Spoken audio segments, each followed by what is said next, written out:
আমি এসে গেছি গিন্নি। এতক্ষণে তোমার আসার সময় হলো? ও মা, কি সুন্দর মূর্তিটা গো! না, এটা আমার নয় গিন্নি। মহারাজ এই মূর্তিটা আমাকে এক রাতের জন্য রাখতে দিয়েছেন। হ্যাঁ, কাল সকালে এটা আবার মহারাজকে ফিরিয়ে দিতে হবে। হ্যাঁ, এই শোনো না শোনা, এমন একখানা মূর্তি তুমিও তো কিনতে পারো। হ্যাঁ, যার ঘরে নেই চাল সে গামছা ছেড়ে পড়তে যায় বাঘের ছাল। যত সব। কেন? আমি নিজের সঙ্গে কথা বলছি। বুঝেছি, একটু নয় আপনার মাথাটা পুরোটাই খারাপ হয়ে গেছে।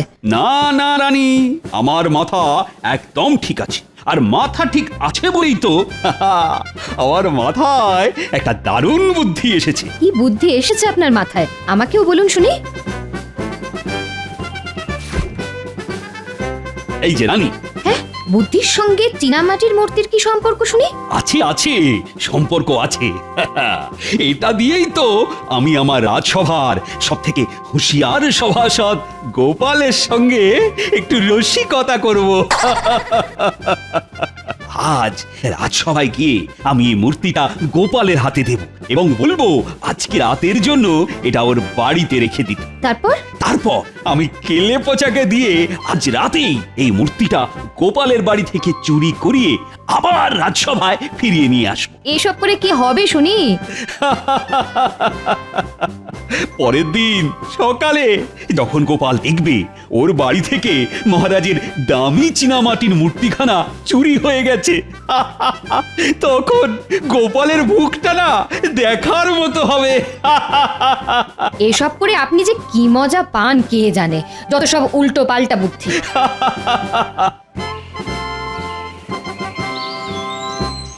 শুনছো? বলি কোথায় গেলে? একবার এদিকে শোনো না। ওরে বাবা রে, কি গো? বলি কানে কথা যাচ্ছে? কি কি কি হয়েছে গিন্নি? যা, কি কি অবস্থা? দরজাটা খুলে পড়ে গেল কি করে? দরজার আর কি দোষ? কতবার বলেছি দরজার মরচে পড়া কবজাগুলো পাল্টাও পাল্টাও, কে কার কথা শোনে? ও আরে আরে, দাঁড়িয়ে দেখছো কি? এসে ধরো না, ধরো ধরো। এবার তাড়াতাড়ি গিয়ে ছুতরকে ডেকে আনো। না, ওসব পরে হবে, এখন আমার কাছে টাকা পয়সা নেই। এই, তবে কি আজ রাতে ঘর খোলা রেখে ঘুমাবো নাকি? গিন্নি, তোমার স্বামী তো মহারাজ কৃষ্ণচন্দ্র নয় যে ঘর ভর্তি সোনার আনা থাকবে। তোমার স্বামী হলো রাজসভার ভাঁড়, যার বাড়িতে চালের হাঁড়িতে চাল থাকে না তার বাড়িতে চোর কেন? একটা ইঁদুরও ঢুকবে না। তাই তুমি নিশ্চিন্তে ঘুমো, বুঝলে? হায় রে, তুমি আমাকে কার সঙ্গে সংসার করতে পাঠালে ভগবান? হায়, যাই এবার রাজসভার দিকে যাই। চললাম গিন্নি।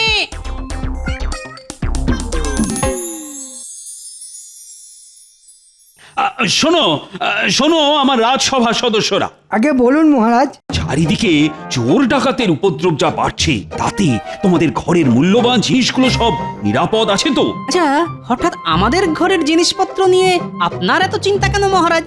না মানে ভয় হয়, বুঝোই তো, চোর রাত্রিবেলা এসে যদি তোমাদের ঘরের মূল্যবান জিনিসগুলো চুরি করে নিয়ে যায় তখন কি হবে বলো তো? আগে আগে সে নিয়ে আপনি একদম চিন্তা করবেন না মহারাজ। আর কারুর বাড়ি নিরাপদ না থাকুক, আমার বাড়ি একদম নিরাপদ। চোর কেন, আমার অনুমতি ছাড়া আমার চোখের আড়ালে একটা পিঁপড়ে পর্যন্ত আমার বাড়িতে ঢুকতে পারে না। হ্যাঁ, আমার বাড়িও নিরাপদ মহারাজ। আমি আমার বাড়ির চারদিকে পণ্ডিতের ওই মন্ত্র পড়া জল ছিটিয়ে রাখি। চোর সেই মন্ত্র পড়া জলে পা দিলেই চোরের পা অবশ হয়ে যাবে। আমার বাড়ির দরজায় বৈজ্ঞানিক পদ্ধতিতে তৈরি তালা চাবি লাগানো মহারাজ, আমি ছাড়া কেউ সেটা খুলতে পারে না।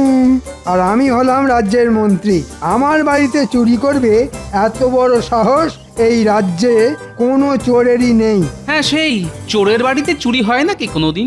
কি বললে গোপাল? তুমি আমাকে চোর বললে? তোমার এত বড় সাহস? আরে ঝগড়া করে কি হবে? কি ব্যাপার গোপাল, সবাই কিছু না কিছু বলছে কিন্তু তুমি চুপ করেছে। তোমার বাড়ি সুরক্ষিত তো? আগে আসার সময় দেখে এলাম আমার বাড়ির দরজা ভেঙে পড়েছে। রাতে দরজা খোলা রেখেই ঘুমোতে হবে, কিন্তু তাও জোর গলায় বলছি মহারাজ, গোপাল ভাঁড়ের বাড়িতে চুরি করবে এমন বুকের পাটা এই রাজ্যে কেন? গোটা পৃথিবীতে কোনো চোরের নেই। বাহ বাহ বাহ বাহ, গোপালের বাড়ির দরজা ভেঙে পড়েছে, তার মানে আজ রাতে গোপালের বাড়িতে চুরি করা সব থেকে সোজা কাজ। বলছি, তোমাদের সবার বাড়ি যখন নিরাপদ, তখন তোমাদের মধ্যে যে কোনো একজন আজ রাতের জন্য আমার এই দামি মূর্তিটা নিজের বাড়িতে রেখো। ওটা আমাকে দিন মহারাজ, আমার বাড়ি সব থেকে বেশি সুরক্ষিত। না না আমাকে দিন, না না আমাকে দিন, না না আমাকে আমাকে না, না, আমাকে দিন। আমাকে দিন, আমাকে দিন, আমার বাড়ি আপনার সুরক্ষিত। থেকে আমার বাড়ি বেশি না, সুরক্ষিত। আমার আরে বাবা, আমি সেনাপতি, আমার বাড়িতে চোর ঢুকবে কি করে? না না আমার আহ, এটা রাজসভা, মাছের বাজার নয়। কি ব্যাপার গোপাল, তুমি চুপ করে বসে আছো কেন? তুমি বুঝি এই মূর্তিটা নিজের ঘরে রাখতে চাও না? ভয় পাচ্ছ নাকি? আগে তা পাচ্ছি, তবে ওই চোরের ভয় নয় মহারাজ, আমার গিন্নির ভয়। এত সুন্দর মূর্তিটা বাড়িতে নিয়ে গেলে গিন্নি যদি আবার বায়না করে তাকেও এমন একটা মূর্তি কিনে দিতে হবে, তখন কি হবে মহারাজ? দেবে কিনে? আমি তোমায় মোহর দেব তোমার গিন্নিকে মূর্তি কিনে দেওয়ার জন্য। তবে তার আগে এই মূর্তিটা একটি মাত্র রাত তোমার ঘরে রাখতে হবে। সত্যি মহারাজ? হ্যাঁ হ্যাঁ, একদম সত্যি। আজ রাতে যদি আমার এই মূর্তিটা তোমার বাড়িতে সুরক্ষিত থাকে, তাহলে আমি তোমাকে 5খানা মোহর পুরস্কার হিসেবে দেব। কিন্তু যদি এই মূর্তিটা তোমার বাড়ি থেকে চুরি যায়, তাহলে 7 দিনের জন্য আমি তোমাকে রাজসভা থেকে বহিষ্কার করব গোপাল, এই আমি বলে দিলাম। সঙ্গে তোমার 1 মাসের বেতনও ঘ্যাচাং ফু। হ্যাঁ? এই নাও ধরো ধরো ধরো। আর কাল সকালে এই মূর্তিটা আবার রাজসভায় নিয়ে এসো, মনে করে কিন্তু। আচ্ছা মহারাজ, এবার চলি। বাহ, কি সুন্দর মূর্তিটা। নয় নয় করে এই মূর্তিটার দাম 20 মোহর তো হবেই। এটাকে সাবধানে রাখতে হবে, না হলে আবার আমার 1 মাসের বেতন মহারাজ কেটে নেবেন বলেছেন।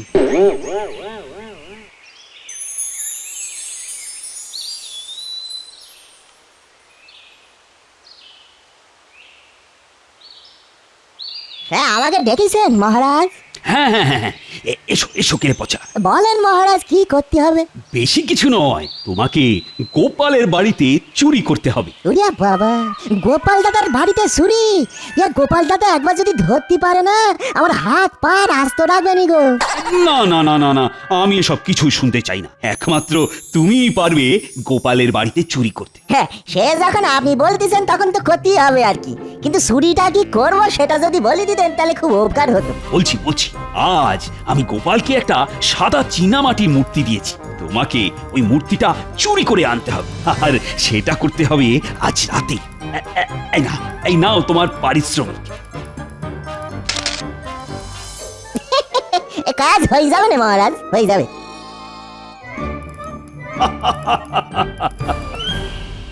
আমি এসে গেছি গিন্নি। এতক্ষণে তোমার আসার সময় হলো? ও মা, কি সুন্দর মূর্তিটা গো! না, এটা আমার নয় গিন্নি। মহারাজ এই মূর্তিটা আমাকে 1 রাতের জন্য রাখতে দিয়েছেন। হ্যাঁ, কাল সকালে এটা আবার মহারাজকে ফিরিয়ে দিতে হবে। হ্যাঁ, এই শোনো না শোনো, এমন একখানা মূর্তি তুমিও তো কিনতে পারো। হ্যাঁ, যার ঘরে নেই চাল সে গামছা ছেড়ে পড়তে যায় বাঘের ছাল। যত সব।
কি সর্বনাশ হয়ে গেল আমার। ও লোকে তোমার হ্যাঁ? আমার কিছু হয়নি গিন্নি, হয়েছে মহারাজের দেওয়া ওই মূর্তিটা। সকাল থেকে খুঁজে পাচ্ছে না গিন্নি। এ কি?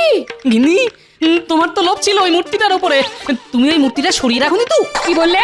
এত বড় কথা! ছি ছি ছি ছি ছি, ছি! তুমি কিনা শেষে আমাকে চোর বললে? আজ দুপুরে তোমার খাওয়া বন্ধ, এই বলে দিলাম। হুঁ। যা, মূর্তিও গেল, সঙ্গে দুপুরের খাওয়াটা।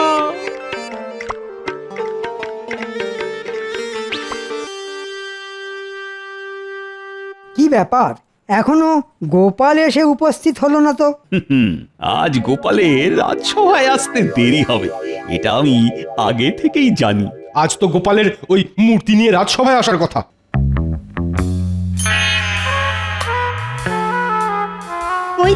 ওই তো এসেছে গোপাল। এ কি গোপাল, চিন্তায় কুঁচকে গেছে তোমার কপাল, হলো কি? কি আবার হবে? আজ সকালে উঠে দেখি মহারাজের দেওয়া মূর্তিটা উধাও। সে কি? আমার এত দামি মূর্তিটা তোমার বাড়ি থেকে চুরি হয়ে গেল। ছি ছি গোপাল, তুমি কাল রাজসভায় বলেছিলে তোমার বাড়িতে চুরি করবে, এত বড় বুকের পাঁটা নাকি কোনো চোরেরই নেই। তাই আমি ভরসা করে তোমার কাছে আমার দামি মূর্তিটা জমা রাখতে দিয়েছিলাম। আগে আগে কোথা থেকে যে কি হয়ে গেল কিছুই তো মাথায় ঢুকছে না মহারাজ। মহারাজ দেখেছেন তো, গোপালের খালি মুখেই বড় বড় কথা। সেটাই তো দেখছি। না না না গোপাল, গোপাল, আমি তোমাকে আগামী 7 দিনের জন্য এই রাজসভা থেকে বহিষ্কার করলাম, আর সঙ্গে তোমার 1 মাসের বেতনও কেটে নিলাম। এরকম করবে না মহারাজ, আমি আর আমার গিন্নি না খেতে পেয়ে মরবো যে। তাই নাকি? বেশ বেশ, তবে একটাই শর্তে তোমাকে আমি ছেড়ে দিতে পারি। তোমাকে গোটা কৃষ্ণনগর রাজ্য জুড়ে জোর গলায় চেঁচিয়ে চেঁচিয়ে বলতে হবে তোমার বাড়ি থেকে আমার দেওয়া মূর্তি চুরি হয়ে গেছে। রাজ্যের লোকেও জানুক গোপাল কতটা হুঁশিয়ার মানুষ। হ্যাঁ, সে কি এরকম বললে যে সবাই আমাকে নিয়ে হাসাহাসি করবে? না না না না না, এই কি করে হয়? আচ্ছা, আমি তো এসে থেকে একবারও বলিনি মূর্তিটা আমার বাড়ি থেকে চুরি হয়ে গেছে, তাহলে মহারাজ এত জোর গলায় বলছেন কি করে? এর পেছনে মহারাজের হাত নেই তো? কি হলো গোপাল, চুপ করে আছো কেন? বলো বলো। আগে আমি রাজি মহারাজ, তবে আজ নয়, আমাকে একটা দিন সময় দিন। আমি আগামীকাল গোটা রাজ্যের লোকেদের জানিয়ে দেব আমার বাড়িতে চুরি হয়েছে। আজ চলি মহারাজ।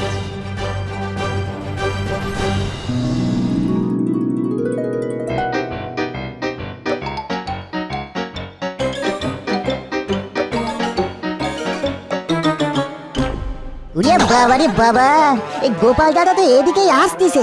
এই গোপাল দাদা কি তবে বুঝতে পেরেছে যে আমি গোপাল দাদার ঘরে ঢুকে চুরি করেছি? কি ব্যাপার, কেলে পচা আমাকে দেখে উল্টো দিকে হাঁটা লাগালো কেন? দেখি তো। এই এই কেলে পচা, কেলে পচা!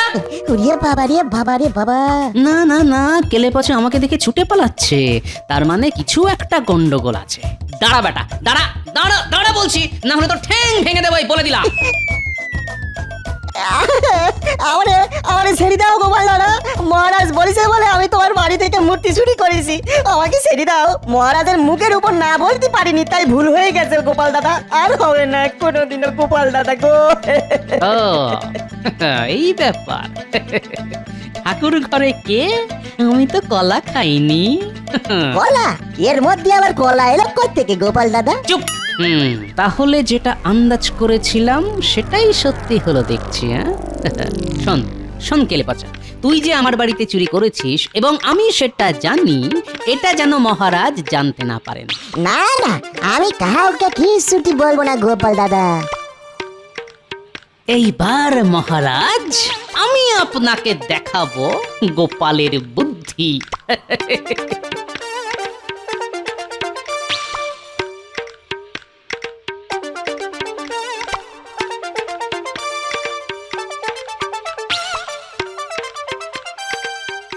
বলো গোপাল দাদা, পুতুল কিনতে এসেছো বুঝি? ঠিক ধরেছো ভাই।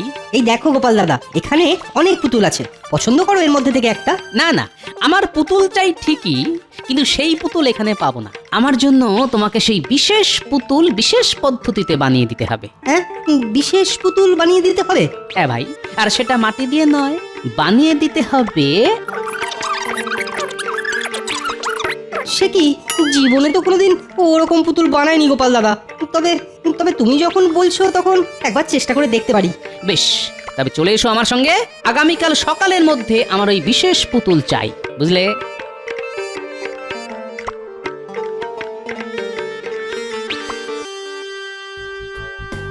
রানী, ও রানী, আমি সফল হয়েছি। আজ রাজসভায় গোপালের মুখখানা দেখার মতন ছিল। গোপালকে আমি যতদূর চিনি, গোপাল কিন্তু চুপ করে বসে থাকবে না, কিছু না কিছু একটা করবে, দেখো। না না না না, এইবার গোপাল কিছুই করতে পারবে না। আগামীকাল গোপাল রাজ্যের সব প্রজাদের সামনে নিজের হার স্বীকার করবে বলে কথা দিয়েছে। এতদিনে আমি গোপালকে ঠিকঠাক জব্দ করতে পেরেছি।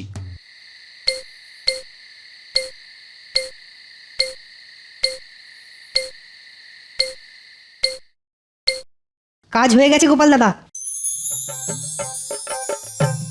বাহ বাহ বাহ বাহ, দারুণ কাজ করেছে দেখছি। কই গো গিন্নি, একটু নুন নিয়ে এসো।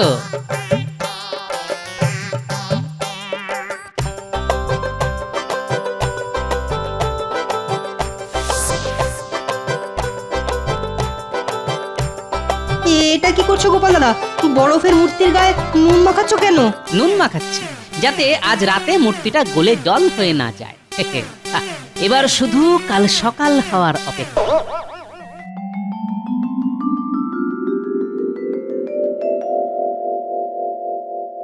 কই গোপাল কোথায়? গোপাল মনে হয় আজ রাজসভায় ডুব মারবে। না না না না, ডুব মারলে তো হবে না। সেরকম হলে আমি গোপালকে বাড়ি থেকে তুলে নিয়ে আসবো। তার আর কোনো দরকার নেই মহারাজ, গোপাল এসে গেছে। তোমার হাতে এটা কি গোপাল? এটা আমার সঞ্চয় করা অর্থ দিয়ে কেনা মূর্তি মহারাজ। মহারাজ, আমার বাড়ি একদম নিরাপদ নয়। চোর ডাকাত যে কোনো সময় এসে আমার বাড়ি থেকেই দামি মূর্তিখানা তুলে নিয়ে যেতে পারে। তাই এটা আমি আপনার কাছে জমা রাখতে এলাম মহারাজ।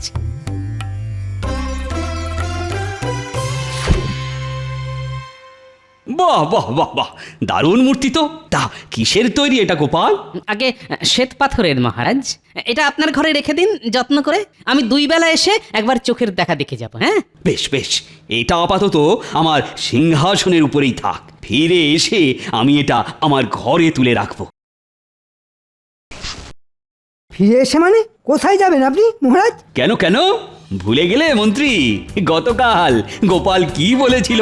গোপাল বলেছিল আজ গোপাল গোটা কৃষ্ণনগর রাজ্য জুড়ে জোর গলায় চেঁচিয়ে চেঁচিয়ে বলবে ওর বাড়ি থেকে মহারাজের দেওয়া মূর্তিটা চুরি হয়ে গেছে। ঠিক ঠিক, আর এই দৃশ্য আমি নিজের চোখে দেখব। তাই আমিও যাব গোপালের সঙ্গে। চলুন না, চলুন। একটু পরে বুঝবেন খেলা। হ্যাঁ হ্যাঁ হ্যাঁ হ্যাঁ, আমি তো তৈরি মহারাজ। আপনারা সবাই চলুন আমার সঙ্গে।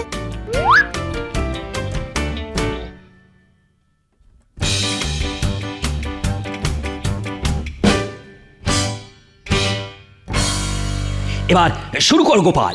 রাজ্যের মানুষও জানুক তুমি নিজেকে যতটা হুঁশিয়ার বলো, আসলে তুমি তো ততটা হুঁশিয়ার মানুষ নও। ঠিক বলেছেন মহারাজ। গোপাল হুঁশিয়ার মানুষ হলে গোপালের বাড়িতে চুরি হতো নাকি? মহারাজ, আমি গরিব মানুষ। আমার বাড়িতে পাহারা দেওয়ার জন্য না আছে প্রহরী, না আছে রক্ষী। এমনকি আমার বাড়ির দরজাটাও খুলে পড়ে গেছে। কিন্তু কিন্তু আপনার রাজবাড়িতে ভর্তি প্রহরী, কি মোটা মোটা দরজা জানলা। এত কিছুর মধ্যে থেকে আমার এই মূর্তিখানা চুরি হয়ে যাবে না তো? পাগল হয়েছ নাকি তুমি গোপাল? আমার রাজবাড়ি থেকে চুরি করবে এত বড় সাহস কার আছে শুনি? সেটাই তো। কিন্তু তাও যে চোর গোপালের বাড়ি থেকে চুরি করে তার কাছে তো এটা নস্যি মহারাজ। কি তোমার দিমাগ একটুও কমেনি দেখছি গোপাল। আগে ওটা জীবনেও কমবে না মহারাজ। আমার কেমন একটা খটকা লাগছে মহারাজ। আমার মূর্তিটা চুরি হয়ে গেলে কি হবে মহারাজ? এটা অসম্ভব। রাজবাড়ি থেকে তোমার মূর্তি জীবনেও চুরি হবে না। যদি হয়ে যায় তাহলে আমি তোমার মতো গোটা কৃষ্ণনগর রাজ্য জুড়ে জোর গলায় চেঁচিয়ে চেঁচিয়ে বলবো গোপালের জমা রাখা মূর্তি আমার রাজবাড়ি থেকে চুরি হয়ে গেছে। তখন রাজ্যের প্রজাদের কাছে আপনার মান সম্মান যে ধুলোই মিশে যাবে মহারাজ। এ গোপাল, যেটা কোনোদিন হবে না সেটা ভেবে অযথা সময় নষ্ট করছো কেন বলো তো? কে বলেছে হবে না? হতেও তো পারে এমনটা। মহারাজ, আমার আমার মন কুটাচ্ছে মহারাজ। চলুন না, চলুন না একবার রাজসভায় কি দেখে আসি আমার মূর্তিটা ঠিক আছে কিনা।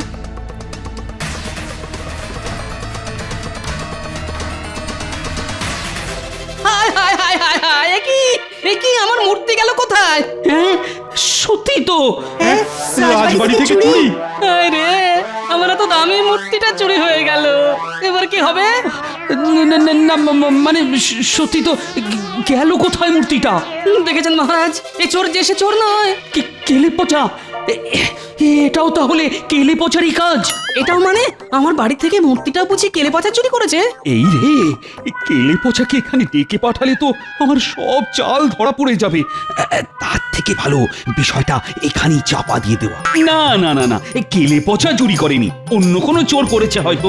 ছাড়ো ছাড়ো, এসব বাদ দাও তো এখন। না না, বাদ দেবো কেন? আপনাকেও তো এবার আমার সঙ্গে গোটা কৃষ্ণনগর রাজ্য জুড়ে জোর গলায় চেঁচিয়ে চেঁচিয়ে ওই একই কথা বলতে হবে মহারাজ। গোপাল, গোপাল, ছেড়ে দাও আমাকে, ছেড়ে দাও। আমি তোমার বেতন কাটবো না, উল্টে তোমাকে দ্বিগুণ বেতন দেবো। সব সব ভুলে যাও গোপাল, ভুলে যাও। তাই নাকি? দ্বিগুণ বেতন পেলে সব ভুলে যেতে পারি বই কি। কোথা থেকে যে কি হয়ে গেল কে জানে। আর কেউ জানুক ছাই না জানুক, আপনারা তো জানেন কোথা থেকে কি হলো। চুপ, এটা যেন আবার মহারাজকে বলে দেবেন না যে আমি বরফ দিয়ে মূর্তি বানিয়ে এনেছিলাম, আর সেই মূর্তি কেউ চুরি করেনি, গরমে আপনা আপনি গলে গেছে।